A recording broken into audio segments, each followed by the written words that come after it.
Okay, this is to demonstrate another way of printing a thread. I've not printed this right now, but this is kind of how it comes out.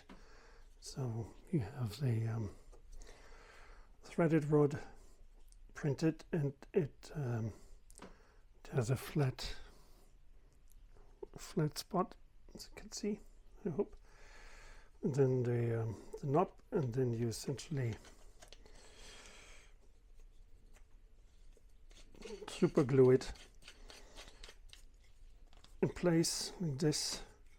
So you print it in two parts, and you cannot really tell that it has a flat side. You wonder that, okay, this makes for a very wobbly connection, but in fact it screws together perfectly, and you don't notice that it has this flat spot.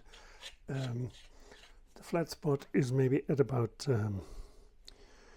I would say 10%.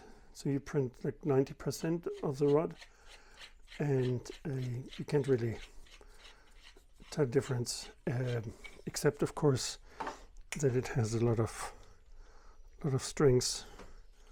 Can't break it. This is printed with about 30% infill, and it's super strong.